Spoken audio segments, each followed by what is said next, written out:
Fantastic!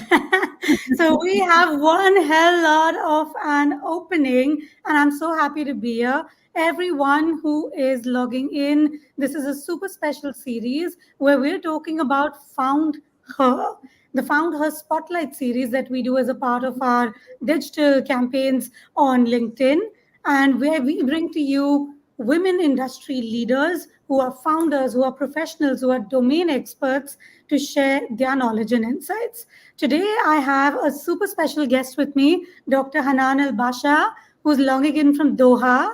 Say hi, Hanan. Hi, Avneet. How are you? Hi, everyone. Fantastic. I am sitting, you guys know I live in Abu Dhabi. Today I'm in Mumbai. Hanan is here from Doha, and we are going to be diving into her journey. And also, what brings us together is something very special, a little surprise. So, let me start with a story before I kind of bring in Hanan, right? So, as a part of the work that been doing in Dubai with respect to Incubate, we started in November 21.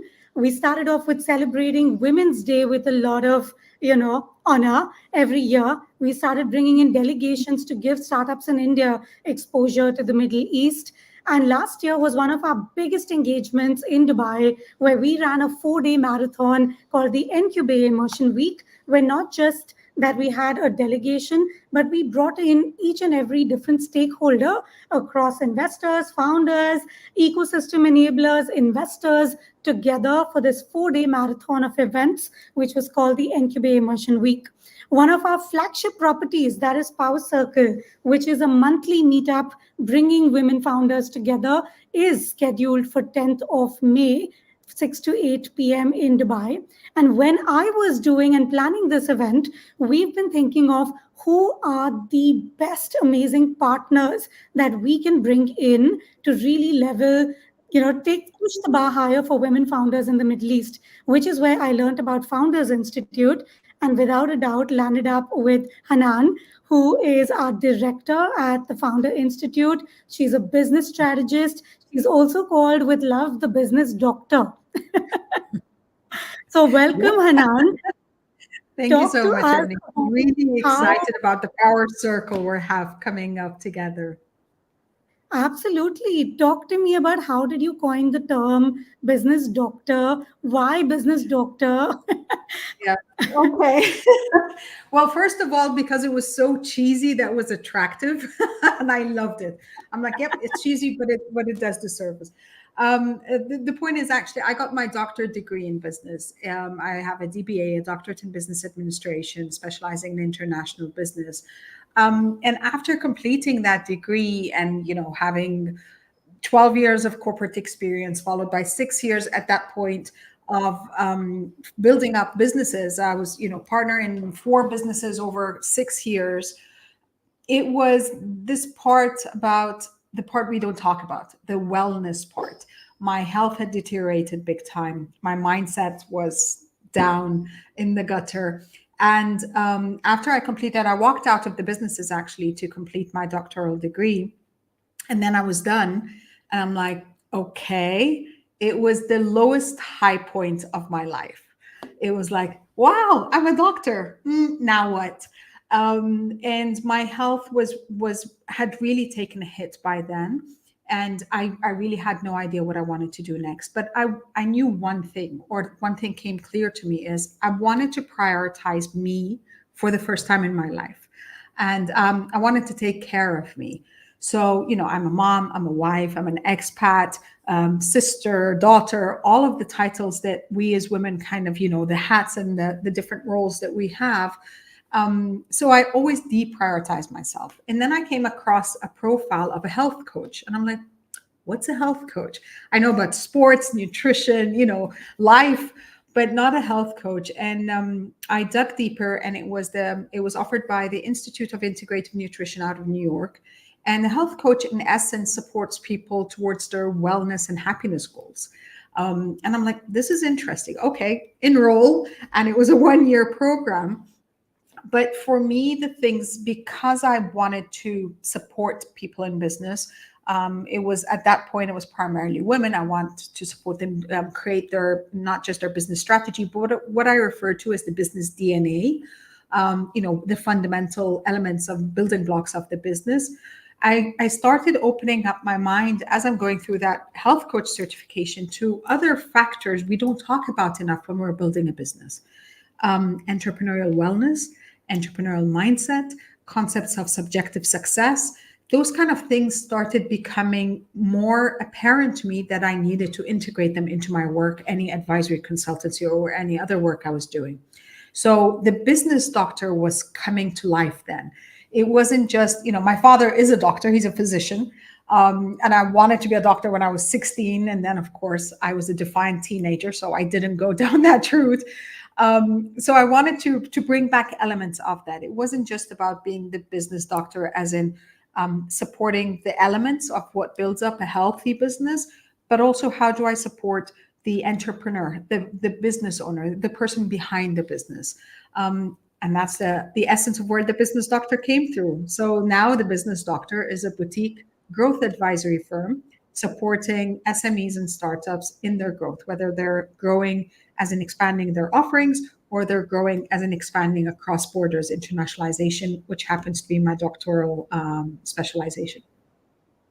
Hanan, when I hear you speak, firstly, it's that's such a rich journey, right? And when I was hearing you speak, I was like, oh, okay, me too, me too, Yeah. me too. Yes. Because in my journey, I think I've seen the highs, and one of my rock bottom was when I was living a full-time media profession and my first business, which was in the leadership development space. And I hit rock bottom with my burnout. And, whether it's mindset, it's mental health, I met with a coach too, but wasn't a Yeah. health coach. I Yeah. ran into a performance coach and I was like, what is that? Yeah. And that's the That first time I had a performance coach too as well. yeah. So that's definitely something worth investing in, because I think that's the whole point of needs, that growth, whether we're looking at our personal growth, which actually entails our business growth, is about looking, where can I just expand a little more, Hmm. and we're not expanding because we're adding more things on our list. Like, a lot of people, when they talk to me, is like, you're doing a lot, there's a lot on your plate, you have a lot of different responsibilities. Like, the other role you were talking about, I'm managing director of the Founder Institute GCC chapter. I'm also part of other networks, I'm mentoring in a few programs and stuff, and they're like, this is too much. And I'm like, you know what, now I'm doing everything consciously, because Hmm. it's not about management or it's not about balance. I'm doing it with synergy. There are days Hmm. where I know it's kind of really flowing. I was messaging you earlier. I'm like, sorry, I couldn't breathe the past couple of days. But I always plan, and I'm conscious of, when is my rest time? When is the time I'm going to take to reset, to be able to give myself the allowance of that? Culture and society dictates that you have to be kind of infested with busyness to be successful, and that's not the case. Now, taking time for me, prioritizing me time, whether I want to do my nails, I want to have a massage, I want to just sit and relax, watch some TV, read a book, whatever it is, that for me is a priority. Because once I started doing that, I noticed how I'm becoming a better mother, a better wife, a better friend, a better human, and that's what we owe ourselves. I At that point you were talking about, that burnout point, I went to the hospital. I was like literally collapsing, and the doctor's like, I need to book you in now because we need to sort out what's happening. And I'm like, I'm sorry, I can't afford it. My son's at home, my husband, I don't know what. And so imagine reaching that point where you're literally collapsing as an individual, and you can't even afford to give yourself the time to recover. So this is the shift that has happened to me, and this is the shift I'm very conscious about right now. But also sharing that message, as you were saying, is just being vulnerable about the times that we are overwhelmed. It's okay. There are times when I'm like, okay, stop. I need to breathe. I just need to reset internally before I'm able, because everything we are doing, when you become a business owner, you're giving. You're giving Juggling parts many of you. hats. You're giving parts. Yeah, you're giving parts. You're serving others.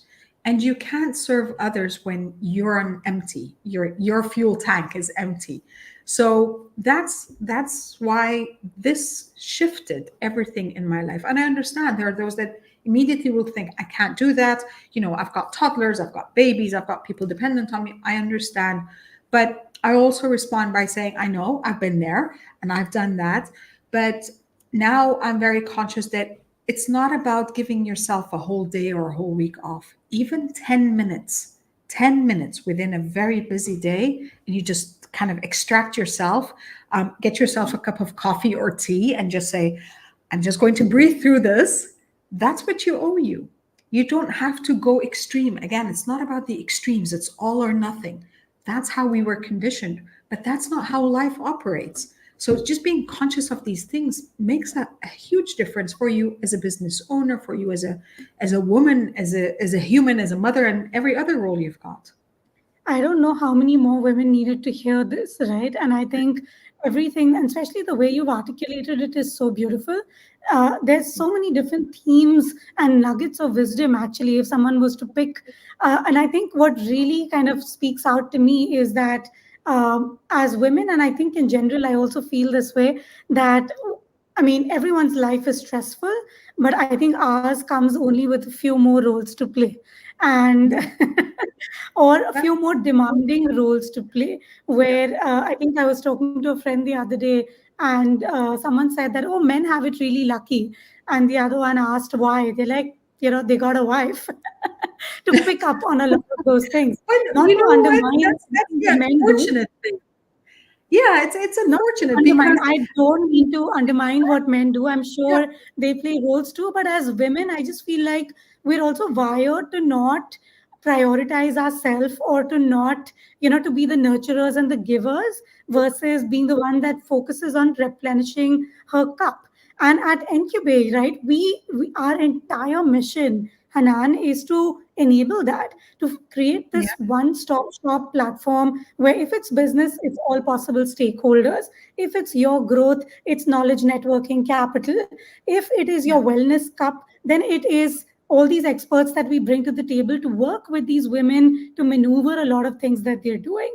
So keeping But your cup filled Means is a I wanna comment on, key. yeah, sorry to cut you off. I wanna comment on something really important over here as well. The part that you mentioned, that, we are conditioned to be nurturers and givers and everything else, but we're also conditioned not to ask for help, So not to true. reach out.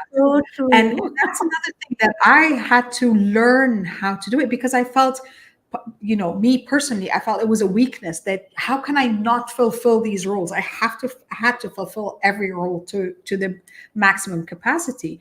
And then I We hold started looking at my ourselves husband. at high standards, right? Exactly. I started saying, can you drop our son off? I'm really tight with time. And he's like, okay. And I'm like, okay. He might not have offered it because he thought, I'm doing it. But Doing it. it's what those small things that, when you do ask for help, I'm not saying you're going to get 100 yeses or 100% of yes. That's also doable as well.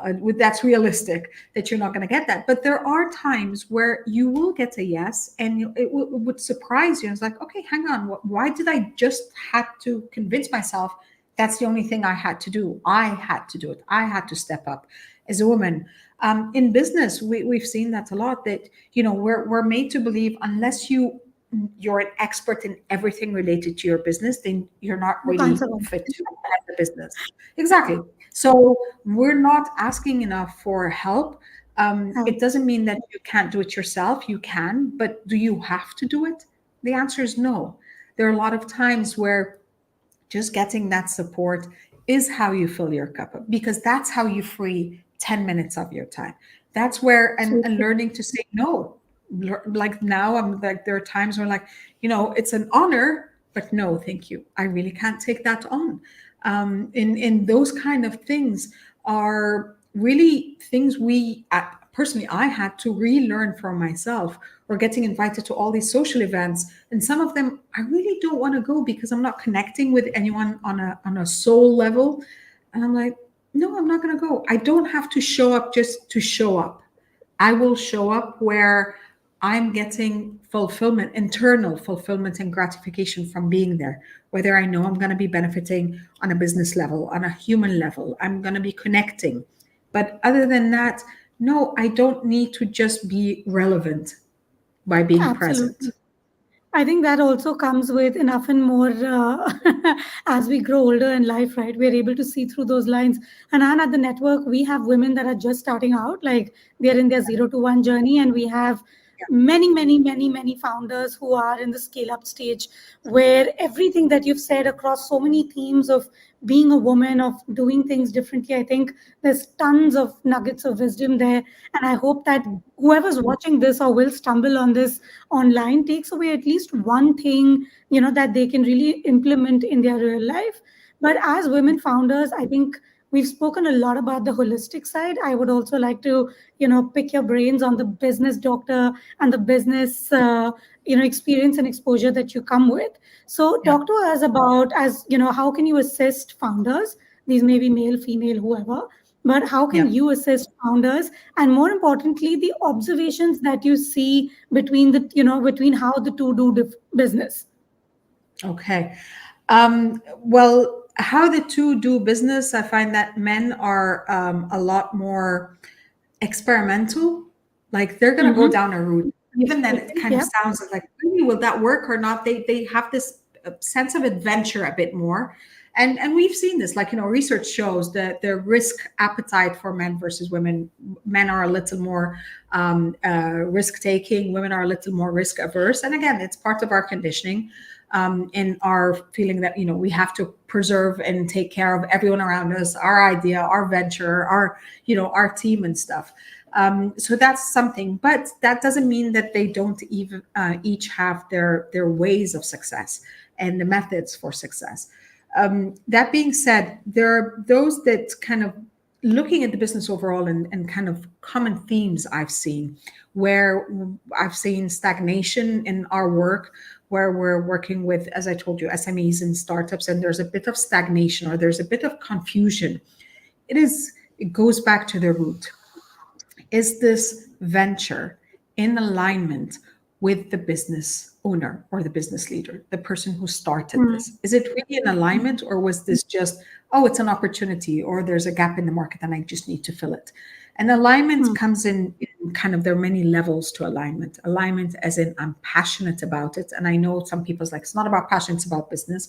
I believe, especially when we're starting something from scratch, if you're not passionate about elements of it, we were just discussing, it is a challenging journey, starting and maintaining and growing a business. So if Mm. that part inside of you, if it's not personal to you, not personal as in the success or not of it, there are so many factors that could be outside of you that would determine whether the venture succeeds or not. But being committed to the idea, to seeing how are you serving, and to being connected in the alignment with your customer. Who are you serving? Like what's their pain? Where do they need the support? Whether you're offering a product or a service, it's the same thing. You're offering it to someone who will appreciate the value that you're providing and would invest in you, because it's an investment. Any transaction is an investment. When I, Mm, kind of hire you, I'm investing my resource of money into your business or into your offering, and you are investing back into me your time, your energy, and your knowledge. These are all our kind of pools of resources that it's transactional. So mm, that is very important, because if that kind of foundational alignment is not there, that's where when market shifts happen and things outside of you start showing up, you're like, I'm stuck. I don't know what to mm, do now. I can't mm, grow the business. Oh, the market does this. Understandably, of course, we've seen huge shifts that are seismic level the past few years, between the economic downturns, the pandemic, and everything in afterwards. But that doesn't mean that there aren't opportunities or windows of opportunity opening up somewhere else. So that's another element where people really need to kind of have an open mind to it. And going back to the mindset, I refer to it as an adaptive growth mindset. So you're not just growing mm, this way, but adaptive as in, I can adjust, I can be agile. We use these terminologies for the business, of seeing where could be another opportunity that you might not have intended. Like as I was mm, sharing with you earlier, intentionally, the business doctor was to support individuals who want to start their business, grow their business, or anything else.